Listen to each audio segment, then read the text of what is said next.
स्वागत है आपका द रियल टॉक में। आज मैं आपको उस व्यक्ति की कहानी बताने जा रही हूँ जो इस दौर में नामुमकिन सा लगता है। ऐसा शख्स जो ना होता तो विधायकों को पेंशन नहीं मिलती, जो ना होता तो हिमाचल की बोलियां ही लुप्त हो जाती, और जो ना होता तो हिमाचल का जन्म ही नहीं होता। आजकल आपने हिमाचल की एक शादी की चर्चा ज़रूर सुनी होगी, जिसमें एक दुल्हन अपने 2 पतियों के साथ फेरी लेती है। हिमाचल के सिरमौर क्षेत्र में वॉलंटरी मैरिज सिस्टम पर अध्ययन करने और उनका सांस्कृतिक आधार पर समर्थन करने वाले व्यक्ति का नाम है डॉक्टर यशवंत सिंह परमार।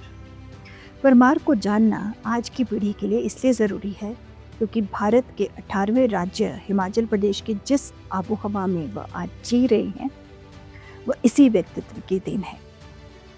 वे हिमाचल के पहले मुख्यमंत्री थे। ठीक 119 वर्ष पहले आज ही के दिन परमार साहब गुलाम भारत में जन्मे थे। उनके जन्म से लेकर उनके द्वारा रची गई इतिहास की इबारत को आज हम सभी स्मरण कर रहे हैं। क्या आप जानते हैं कि मुख्यमंत्री रहते हुए उन्होंने ना तो अपना मकान बनाया, ना ही कोई निजी वाहन लिया, और ना ही किसी रिश्तेदार को अपने प्रभाग से नौकरी दिलाई। जब उनका निधन हुआ तब उनके बैंक खाते में केवल 563 रुपये 30 पैसे थे। है ना आज के दौर के नेताओं से बिल्कुल अलग बात। एक किस्सा और सुनिए, जिसे खास तौर पर नेताओं को याद रखना चाहिए। एक बार डॉक्टर परमार हमीरपुर के दौरे पर थे। रास्ते में चलते हुए उनकी मुलाकात भोरंज क्षेत्र के पूर्व विधायक अमर सिंह से हुई, जो सड़क पर पत्थर तोड़ते हुए नजर आए। ये दृश्य देखकर डॉक्टर परमार का मन दुखी हुआ। उसी समय उन्होंने निर्णय लिया कि पूर्व विधायकों को पेंशन मिलनी चाहिए। आज इसी कारण एक विधायक को एक टर्म पूरा होने पर करीब 1 लाख रुपए की पेंशन मिलती है। इसके बाद उनके जितने कार्यकाल रिपीट होते हैं उसी के हिसाब से उनकी पेंशन बढ़ती जाती है, वो भी डीए के साथ।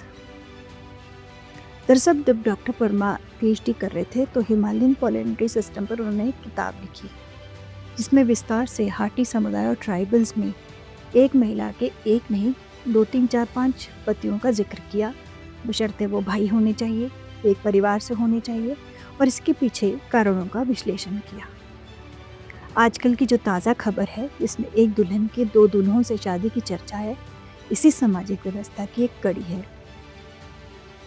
डॉक्टर परमार के जिस विवरण को हम आपके सामने रख रहे हैं वो देवधरा हिमाचल पुस्तक में वर्णित है, और जो कुछ साक्षात्कारों और विभिन्न पुस्तकों के अध्ययन के बाद समाहित की गई है।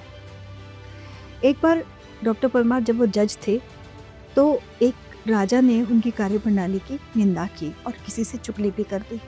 ये सुनते ही उन्होंने तुरंत अपने पद से इस्तीफा दे दिया, एक जज के पद से इस्तीफा दे दिया। वो नेहरू और इंदिरा गांधी के करीब थे। इसी कारण उन्होंने भाषाई आधार पर हिमाचल प्रदेश को एक अलग राज्य के रूप में दर्जा दिलवाने में काफ़ी मेहनत की। 1971 में हिमाचल जो है पूर्ण राज्य का दर्जा मिल गया। वो उर्दू पसंद करते थे, लेकिन वो बोली हमेशा बोलते थे सिरमौर। वो अकेले ही सचिवालय से ओक ओवर तक पैदल चलकर जाते थे। ओक ओवर उनका निवास स्थान था, जिसको उन्होंने महाराजा पटियाला से खरीदा था। उनकी दूसरी शादी सत्यवती डांग से थी, जो पहली कांग्रेस महिला सांसद थी और प्रदेश कांग्रेस अध्यक्ष भी थी। इस बीच जब 1970 में वो मुख्यमंत्री थे तो केंद्र की बतौर मुख्यमंत्री के कार्य में दखल अंदाजी बढ़ गई। उन्होंने आत्मसम्मान पर ठेस लगते देख प्रदेश हितों को जाते देख अपने पद से इस्तीफा दे दिया। शायद वो पहले ऐसे मुख्यमंत्री थे जिन्होंने प्रदेश के हित में खुद से अपने पद से इस्तीफा दिया। उनके साथ ना कोई पीएसओ होता था, ना गनमैन होता था, ना सुरक्षाकर्मी होते थे। वो अकेले ही अपनी राह बनाते थे, अकेले ही जाते थे। ऐसे थे डॉक्टर परमार। उनके बारे में चंद पंक्तियाँ कहूँगी। कुछ लोग हालातों के आगे झुकते हैं और कुछ हालातों को झुकाकर इतिहास बनाते हैं। बने रहिए मेरे साथ द रियल टॉक में। नमस्कार।